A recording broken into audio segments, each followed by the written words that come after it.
Okay, ready? Okay. So you're talking about like Buckethead and Petrucci again, and those other guys who do like these symmetrical outside the box sounds, right?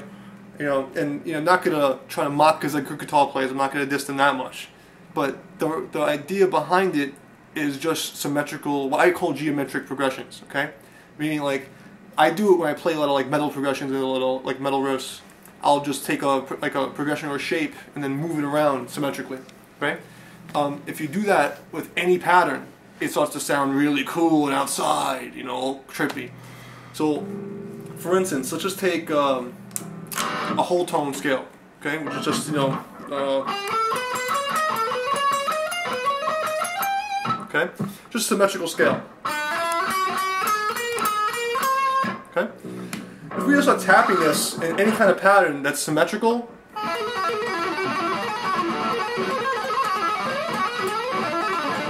it starts to sound a little crazy and outside. Whoa! Okay? Diminished patterns, same thing.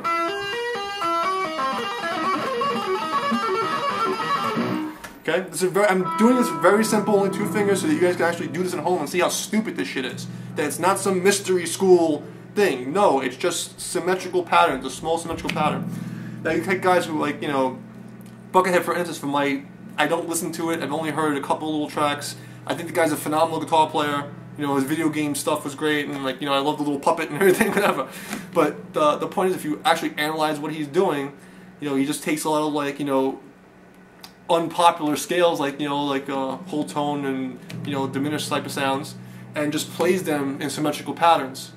Obviously very dexterous, but it's really just symmetry. It's just so take the same whole tone pattern, and let's just skip a note. Okay.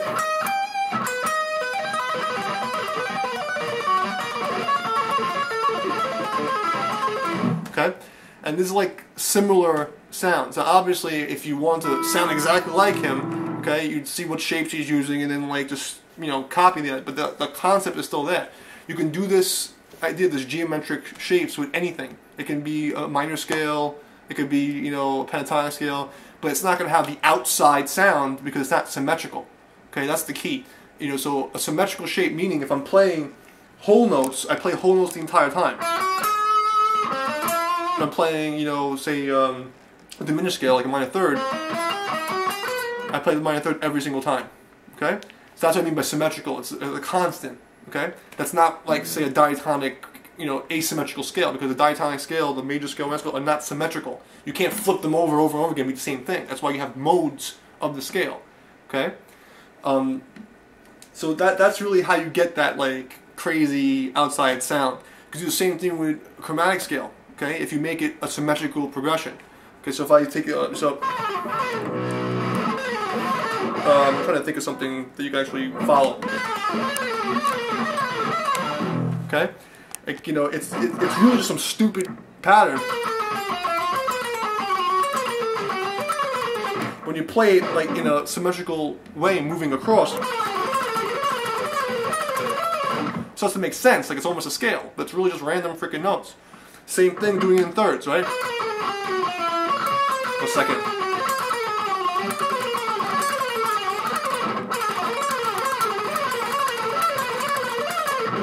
Okay? So like all these stupid little tricks you see these guys doing, that it's not very musical to me. I mean, although music is technically just, the theory of it is just organized sound. Okay? That's what I was taught in school. I like to think it's more the magic of the muse, okay? It's sleight of hand and sleight of eye, and it's meant to inspire, So, put both those definitions together and then you'll have something good. Alright? So, that's how you like fake being one of these cool outside sounding guys. Alright? Thank you.